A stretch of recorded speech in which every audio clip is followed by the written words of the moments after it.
දවසින් දවස අලුතෙන් තාක්ෂණික ලෝකය ගැන විස්තර දැනගන්න අදත් අපිත් එක්ක එකතු වෙච්ච යාළුවෝ හැමෝම ආයිබෝවන් කියලා පිළිගන්නවා. ඉතින් හැම ඩෙස්ක්ටොප් එකම වගේම ලැප් එකක තියෙන දෙයක් තමයි VLC media player කියලා කියන්නේ. ඉතින් ඒ හින්දායි අද මම ඔයගොල්ලන්ට VLC media player එකක් භාවිතා කරලා YouTube videos download කරන්න කොහොමද කියලා දෙන්න ලෑස්ති වෙන්නේ. ඉතින් මේ ක්‍රමයට ඔන්න ඔයගොල්ලන්ට Facebook එකකින් උනත් videos download කරන්න පුළුවන්. ඕගොල්ලෝ මුලින්ම මෙතනින් කැමති වීඩියෝ එකක් සර්ච් කරන්න. මම මේ එක ගන්නවා.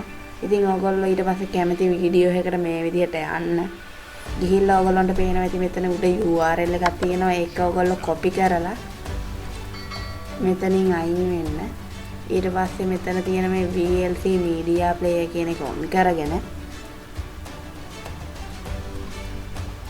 ඒක ඔයගොල්ලන්ට පේනවා ඇති මෙතන මීඩියා කියලා එකක් තියෙනවා. මේ මීඩියා කියන එකට ගිහිල්ලා මේ ස්ට්‍රීම් කියන එක ක්ලික් කරන්න. එතන ඔයගොල්ලන්ට නෙට්වර්ක් කියලා එකක් බලාගන්න හැකි.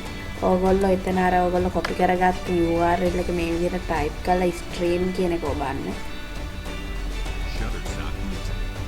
ඊට පස්සේ ඔයගොල්ලන්ට බලාගන්න හැකි අපි මේ කොපි කරගත්ත වීඩියෝ එක මෙතන ප්ලේ වෙනවා.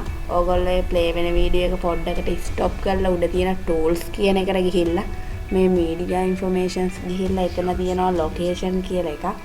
ඒකේ තියෙන ඒවා ටික select all copy කරගන්න. ඊට පස්සේ ඔයගොල්ලෝ ආයෙත් ඔයගොල්ලෝගේ web browser එකක් මේ විදිහට open කරගන්න ඕනේ. පස්සේ ඔයගොල්ලෝ මෙතන අර copy කරපු URL එක paste කරලා go කරන්න. ඊට පස්සේ ඔයගොල්ලන්ට පේනවා ඒක මෙතන යනවා. ඔයගොල්ලෝ ඊට පස්සේ මෙතන මේ තියෙන save video as කියන එක click කරන්න ඕනේ right click කරලා. ඊට පස්සේ මම මේක දැන් save වුණා මගේ lap එකට. අපි දැන් ගිහිල්ලා බලමු.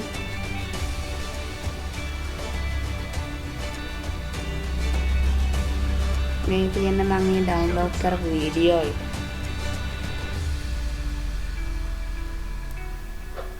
ඕගොල්ලන්ට වැඩිපුර විස්තර වීඩියෝ එකට පල්ලෙහෙන් තියෙන description එකේ බලා ගන්න පුළුවන්.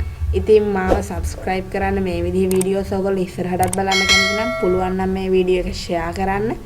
ඉතින් ඕගොල්ලන්ට දැන් පේනවා මගේ web page එක, මගේ Facebook page එක සහ YouTube channel එක ගැන අනිත් විස්තර. ඉතින් මේ වීඩියෝ එක බලන්න කැමති යාළුවෝ හැමෝටම ගොඩාක් ස්තුතියි. අපි තවත් එක අලුත් වීඩියෝ එකකින් හම්බ වෙනවා. ඕගොල්ලෝ